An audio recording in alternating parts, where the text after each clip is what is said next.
हे भगवान, आज तो कितना भयानक तूफान आया है। यदि इसी प्रकार बारिश होती रही तो मेरी तो सारी फसल नष्ट हो जाएगी। प्रकाश एक बहुत ही सच्चा और ईमानदार व्यक्ति था। वो अपने बूढ़े माता पिता के साथ इसी घर में रहता था। पूरी रात जोर जोर से बारिश और तूफान होता रहता है।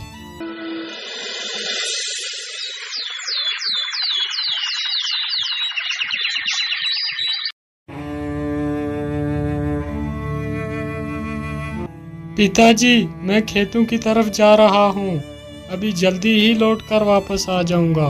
इतना बोलकर प्रकाश वहां से खेतों की ओर निकल जाता है।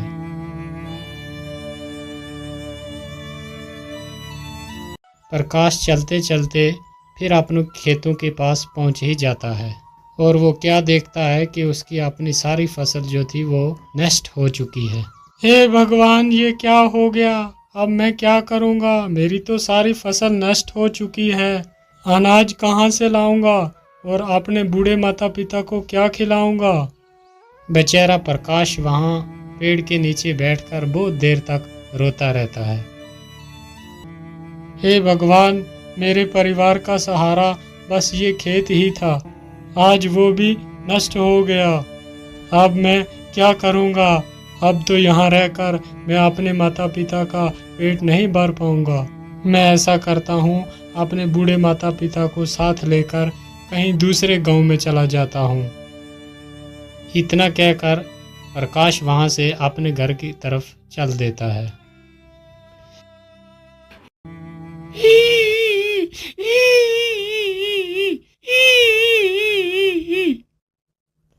अरे, ये आवाज किसकी है? कौन रो रहा है इधर? मुझे तो लगता है कोई मुसीबत में फंसा हुआ है। एक बार जरा देखूं तो सही, कौन है ये? फिर प्रकाश उसी ओर चलने लगता है जिस तरफ से वो आवाज आ रही थी और प्रकाश देखता है लोमड़ी अपने घायल बच्चों को देख देख कर रो रही है। जो बच्चे बिल्कुल अभी छोटे थे, चलने के लायक भी ना थे। अरे लोमड़ी, तुम क्यों रो रही हो? और तुम्हारे इन बच्चों को क्या हो गया है? अरे भैया, मैं तुम्हें क्या बताऊं, इस तूफान ने तो मेरा सारा घर ही उजाड़ दिया। अभी कुछ दिन पहले ही मेरे बच्चों ने जन्म लिया था। अभी ये चलने के लायक भी नहीं है। तूफान ने हमारा ये हाल कर दिया। अरे लोमड़ी, तुम दुखी मत हो। मैं तुम्हारी कुछ मदद कर देता हूँ। मैं तुम्हारे बच्चे को दवाई लगा देता हूँ जिससे जख्म बहुत जल्दी भर जाएंगे, और मैं तुम्हारा ये घर भी थोड़ा ठीक कर देता हूँ। प्रकाश की ये बात सुनकर लोमड़ी की थोड़ी जान में जान आई। प्रकाश जल्दी से जाता है और कुछ दवाई की पत्तियाँ तोड़कर लाता है और जल्दी ही उन घायल बच्चों के घावों पर लगा देता है। और फिर वो जल्दी से वो गिरा हुआ पेड़ जो था जिसमें वो रह रहे थे उसे सही जगह पर। ये देखकर लोमड़ी बहुत ज़्यादा खुश हो जाती है। हे दयालु इंसान, तूने मेरे परिवार को मरने से बचा लिया। तुम बहुत अच्छे आदमी हो। मैं तुम्हारा ये एहसान कभी नहीं भूलूंगी। अच्छा लोमड़ी, अब मैं चलता हूँ। अरे रुको भैया, तुमने मुझे मुसीबत से निकाला, लेकिन मैं देख रही हूँ तुम्हारे चेहरे पे बहुत उदासी है। क्या कारण है? तुम इतने परेशान क्यों हो? अरे मैं क्या ही बताऊं, जिस जालिम तूफान ने तुम्हें कष्ट दिया है उसी जालिम तूफान ने मेरा भी खेत जो था वो सारा तबाह कर दिया है, और उसी फसल से मेरी सारी उम्मीदें थी। अब वो फसल भी सारी नष्ट हो चुकी है। अब मैं क्या करूंगा? खाना कहाँ से लाऊंगा और अपने बूढ़े माता पिता को क्या खिलाऊंगा? मेरे पास खेती के सिवा दूसरा कोई साधन भी नहीं है। अब तुम ही बताओ, मैं क्या करूं? अरे मेरे भाई, आप दुखी मत हो। आपने इतनी हमारी मदद की है तो मैं भी आपकी एक मदद कर देती हूँ। मैं तुम्हें एक खजाने का रास्ता बताती हूँ जिसकी वजह से तुम्हारी गरीबी हमेशा के लिए खत्म हो जाएगी। लेकिन वो खजाना है कहाँ? वो खजाना तुम्हें नीलगिरी की पहाड़ियों में मिलेगा। याद रहे, वो खजाना देखकर तुम्हें ज्यादा लालची नहीं बनना, अगर तुम्हारे मन में ज्यादा लालच आई तो वो खजाना तुम्हें नहीं मिलेगा। ठीक है, मैं तुम्हारी बात को याद रखूंगा। अच्छा, मैं चलता हूँ। इतना बोलकर प्रकाश खजाने की खोज में निकल पड़ता है।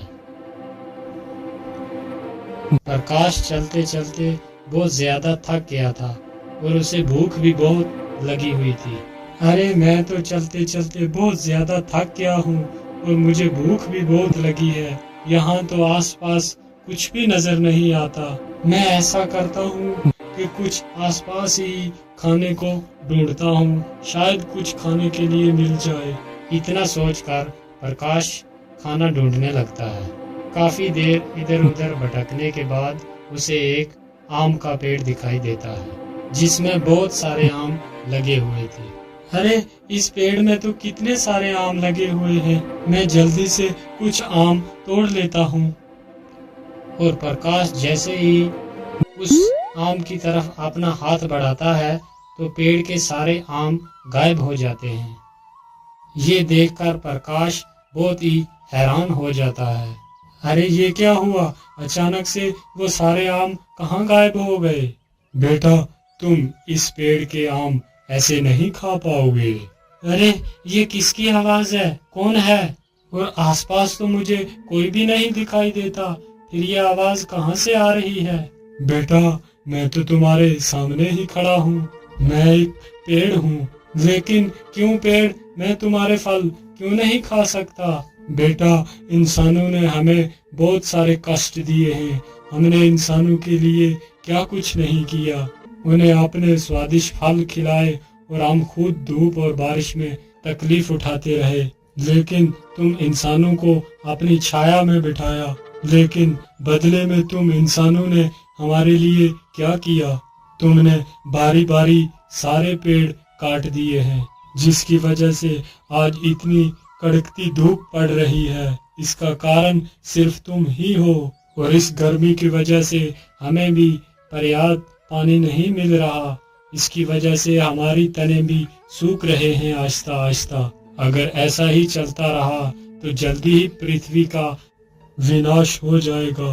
यदि इस विनाश को रोकना है, यदि कोई व्यक्ति एक पेड़ किसी मजबूरी के कारण काटता है, तो उसके बदले कम से कम उसे 3 पेड़ लगाने होंगे, तभी हम इस पृथ्वी को सुरक्षित रख सकते हैं। लेकिन पेड़, मैं इसके लिए क्या कर सकता हूँ? बेटा, मैं तो किसी के पास जाकर ये बात नहीं बता सकता, लेकिन ईश्वर ने तो तुम्हें पैर दिए हैं। तुम हर एक व्यक्ति तक ये संदेश पहुंचाओ। ऐसा करने के लिए क्या तुम तैयार हो? तभी मैं तुम्हें फल खिला सकता हूँ। हाँ हाँ पेड़, ठीक है, मैं आपके इस संदेश को हर आदमी के पास पहुंचाऊंगा। प्रकाश की ये बात सुनकर पेड़ बहुत खुश हो जाता है और जल्दी से अपने कुछ फल नीचे गिरा देता है और प्रकाश उन फलों को उठाकर तुरंत खाने लगता है। फलों को खाकर प्रकाश आगे जाने लगता है।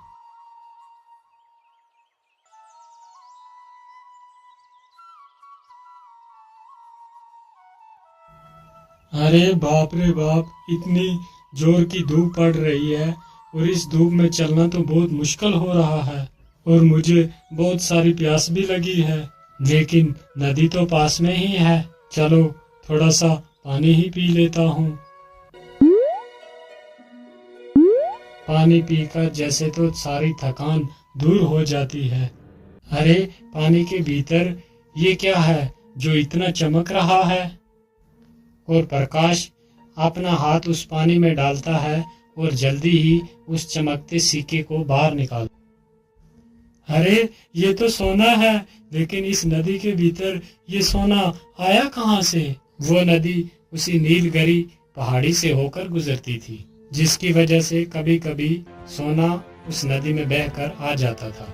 इसका मतलब ये नदी नीलगिरी पहाड़ी से होकर आती है। चलो जल्दी से मैं गुफा के पास जाता हूँ।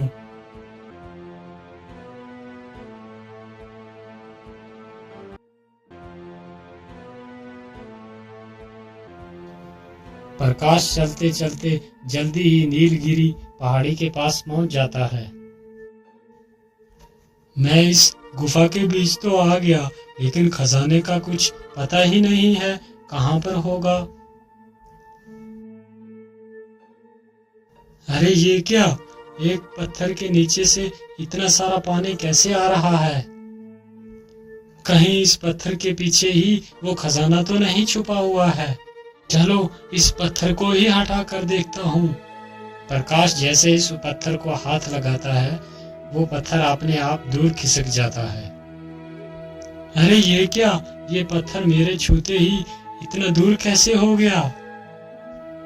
और देखता है गुफा की हर तरफ सोना ही सोना पड़ा हुआ है। अरे बाप रे बाप, यहाँ पर इतना सारा खजाना पड़ा हुआ है। कहीं मैं कोई सपना तो नहीं देख रहा? क्या ये हकीकत है? अरे नहीं नहीं, ये कोई सपना नहीं है, ये हकीकत ही में ही सोना है। चलो मैं अपनी जरूरत के हिसाब से ही सोना ले लेता हूँ। और प्रकाश एक पोटली भरकर सोना ले लेता है। आहा, इतना सोना मेरे जीवन के लिए बहुत काफी है। इतना कहकर प्रकाश सोने की पोटली अपने सिर पर रखकर वहां से निकल पड़ता है। रुक जाओ, कौन हो तुम और इस पोटली में क्या लेकर जा रहे हो? क्या हुआ, तुम कुछ बोल क्यों नहीं रहा? इस पोटली के भीतर क्या छुपा के रखा है तुमने? अरे सरदार, ये ऐसे आदमी नहीं बताएगा। हम इसकी पोटली छीनकर खुद ही देख लेते हैं कि इसकी पोटली के भीतर क्या रखा है। हाँ जोरावर सिंह, तुम जल्दी से इसकी पोटली छीन कर ले आओ। बेचारा प्रकाश डर जाता है और उस पोटली को उस डाकू को दे देता है। अरे वाह, इसमें तो बहुत सारा सोना है। अरे युवक, तुम्हें ये सोना कहाँ से मिला? जल्दी से बताओ, वरना मारे जाओगे। भाई, ये सोना तो मुझे इसी गुफा से ही मिला है। वहाँ पर तो ढेर सारा सोना पड़ा है। मैंने अपनी जरूरत के हिसाब से थोड़ा ही सोना लिया है। क्या कहा? इतना सारा सोना? और जिस सोने को हम वर्षों से ढूंढ रहे हैं, और वो सोना तुम्हें मिल गया? हाँ भाई, वो सोना मुझे ही मिला है। और चल जल्दी जल्दी, और वो बता मुझे सोना कहाँ पर है, नहीं तो तुम्हें मारकर इसी गुफा में दफना देंगे। ठीक है भाई, अब मुझे कुछ मत करना, मैं आपको उसी गुफा के अंदर ले चलता हूँ। और जल्दी से जाकर उस बड़े पत्थर के पास रुक जाता है। क्या हुआ, तुम यहाँ पर क्यों रुक गए? यहाँ पर तो कोई सोना नजर नहीं आ रहा। अरे भाई, इस पत्थर के पीछे ही तो वो खजाना छुपा हुआ है। क्या इस पत्थर के पीछे वो खजाना है? लेकिन तू इस पत्थर के पीछे गया कैसे, और तुमने अकेले ने ये रास्ते से हटाया कैसे? अरे दुष्ट, तू मुझे मूर्ख बना रहा है कि तूने अकेले ही नहीं ये इतना बड़ा पत्थर हटा लिया, जबकि हम सारे लोग मिलकर इस पत्थर को दिन भर नहीं हिला सके, और तूने इस पत्थर को अकेले ही हटा दिया। नहीं भाई, मैं झूठ नहीं बोल रहा, मैंने सचमुच अकेले ही इस पत्थर को हटाया था और इसके अंदर मैं गया था। यदि ऐसी ही बात है तो तू मेरे सामने ही इस पत्थर को हटा, जरा मैं भी तो देखूं कि तूने अकेले ही इतने बड़े पत्थर को कैसे हटा दिया। ठीक है भाई, मैं अभी इस पत्थर को हटाता हूँ। इतना कहकर प्रकाश जैसे ही उस पत्थर को छूता है, वो पत्थर अपने आप दूर खिसक जाता है। पत्थर दूर खिसकते ही गुफा का सारा खजाना साफ साफ दिखाई देता है। खजाना देखकर तीनों डाकू तो पागल ही हो जाते हैं। अरे वाह वाह वाह, इतना सारा खजाना है। आखिरकार ये सोना हमारे हाथ लग ही गया। अब तो हम ही इस सारे खजाने को उठाकर ले जाएंगे। डाकू के इतने बोलते ही गुफा का दरवाजा अपने आप बंद हो जाता है। तीनों दुष्ट डाकू उसी गुफा के अंदर फंस जाते हैं और प्रकाश अपनी उस सोने की पोटली को उठाता है और वहां से भाग जाता है। और वो डाकू तीन के तीन अंदर ही उस गुफा के दम घुट के मर गए।